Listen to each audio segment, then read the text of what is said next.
Welcome to the Thrive in Fashion podcast, where we explore the role of the fashion buyer, the knowledge and skill sets required for success, and the impact of the role in your retail business. In each episode, you will learn about industry best practice and how the buyer's role is evolving in this ever-changing, fast-paced industry. And now, here is your host, a fashion industry expert with over 20 years of experience, Elisabeth Mac Hale. Understanding the insights that truly drive your decision-making is key. It's not just about which products sold the most in terms of dollars or units, but delving deep into your sales data from multiple angles is crucial during your pre-season planning.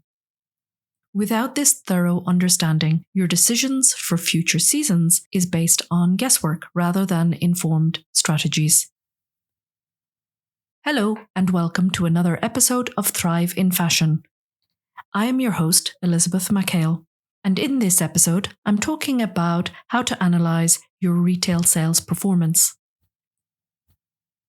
This episode is especially important for fashion buyers who want to use available sales data when making their buying decisions that in turn will lead to better sales and inventory or stock management. One of the ways that buyers can plan the next season product range is by thoroughly reviewing the past season's performance. This helps to make more informed and strategic decisions about the planned products, styles, ranges, and inventory. A full in-depth review of the sales data, stock levels, and other metrics from the previous seasons, like sell-through rate and your rate of sale numbers on best-selling lines, can provide invaluable insights that will guide your future actions. Sometimes where possible, I would apply any in-season learning as soon as possible to improve the trading sales on specific lines. In the normal working week, the buying team, along with the merchandising team, will have weekly sales review meetings. These will normally happen at the beginning of the week. From the buyer's perspective, it is a good idea to keep a lessons learned report, as this information will be invaluable at the end of the season. Weekly reviews allow you to track ongoing performance, identifying emerging trends, and addressing any issues promptly. Without these regular check-ins, it is easy to forget critical details that could impact your decision-making. For example, you may have had late delivery of your products due to unforeseen weather conditions, or the goods were delayed at customs. These are points you want to remember and avoid in the next season. By documenting these events, you create a historical record that helps you anticipate and mitigate similar issues in the future. This proactive approach can save time, money, and a lot of frustration. When you do a post-season review or analysis, what you're doing is pulling and reviewing information from multiple reports. It's usually good to start at the top and then drill down, so beginning at category level and working down to subcategory level, and then style, color, and size level. This hierarchical approach ensures that you capture both the broad trends and specific details that drive your business. I would recommend that you don't just look at the numbers and data alone. Having the product to hand is really useful, and it's a great way to understand what the numbers are saying. You can understand something that sells really well, or on the other hand, it can be very easy to see why you had a poor sales reaction. You'd see this pretty quickly because it may be the shape or the hanger appeal of the product. It could be the shade or the color shade or the fabric. You will also review the sales and stock levels from your open-to-buy reports or your OTB reports, while keeping an eye on what your competitors are doing and observing any ongoing or emerging trends in the market. Open-to-buy is the commonly used method to help manage your inventory levels and to budget effectively. More importantly, when it's used correctly, you can anticipate or identify any potential issues and take corrective action as quickly as possible. Buying too much of an item can lead to costly markdowns that eat into your profit margins, while buying too little can result in missed sales and lost opportunities. Understanding the factors that drive sales and using this knowledge to make informed decisions is what a good buyer should be doing.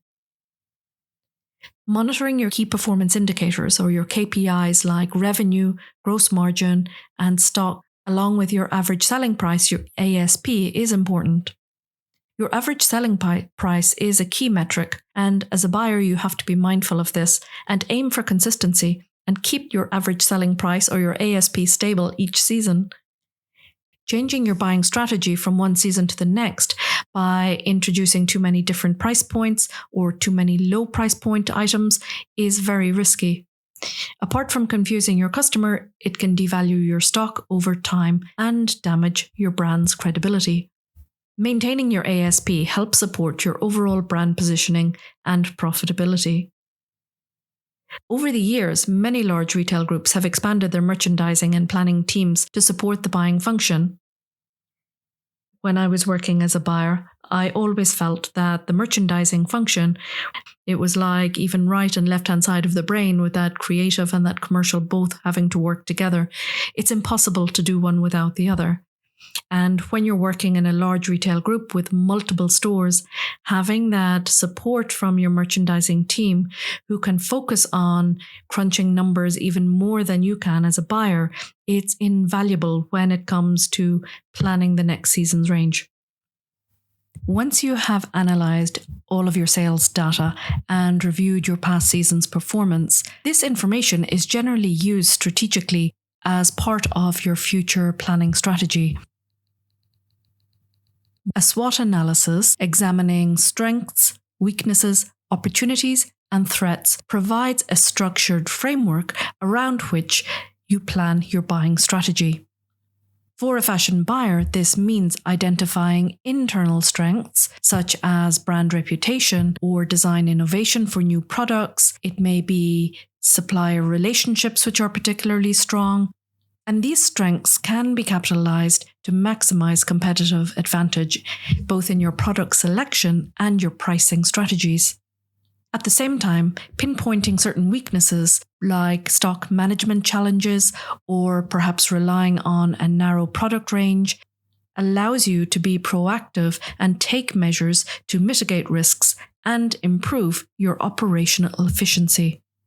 Outside of these internal factors, a SWOT analysis also evaluates external opportunities, such as emerging market trends or a new consumer segment, or even technological advancements. And these insights are what guide buyers in identifying opportunities and growth avenues and continually aligning product assortment and your ranges with your consumer preferences. Equally critical are threats posed by competitors, changing economic landscape, or even changing consumer behaviours. By anticipating and addressing any potential threats, fashion buyers safeguard their profitability and sustain the market relevance. So integrating a SWOT analysis into your buying strategy with your post-sales data analysis empowers informed decision-making. It ensures that your product range not only meets your sales and margin targets, but resonates strategically with the market landscape. Sales analysis and planning is a continuous learning process. So as you gain experience as a fashion buyer, your ability to make more accurate forecasts and informed decision will definitely improve. This ongoing refinement is key to staying competitive in the fashion industry.